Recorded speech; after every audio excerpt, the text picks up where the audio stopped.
Senator Ted Cruz has introduced a constitutional amendment, and it seems to have quite a bit of backing from Republicans within the Senate.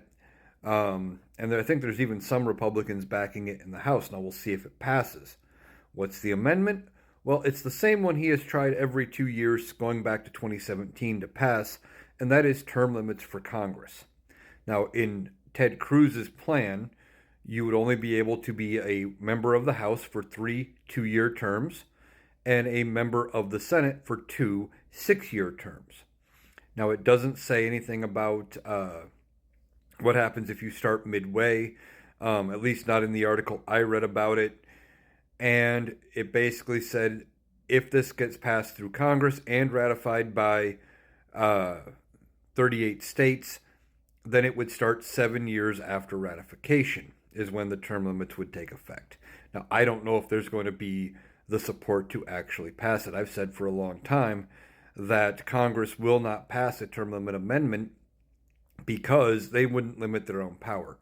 Now, the ironic part about this amendment that Ted Cruz is proposing is he himself would be term limited out. His plan says 2 6-year terms. He has just started his third term.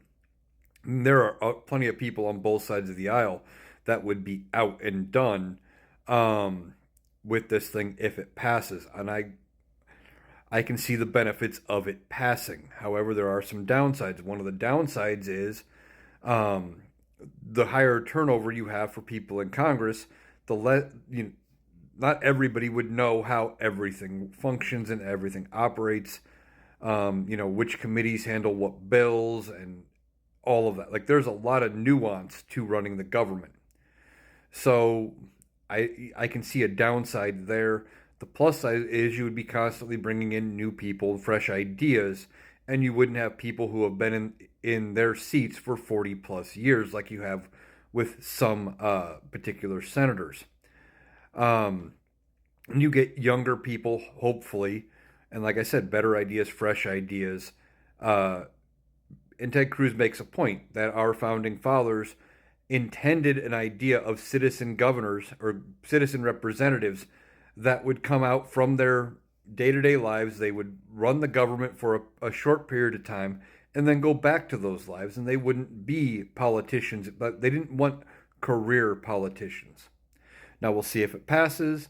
But like I said, he's brought this up every 2 years going back to 2017. It is yet to pass and get sent off to the states for ratification. And even if it does make it to the states, I just don't know if 38 states would be willing to sign off on it and get it added to the Constitution.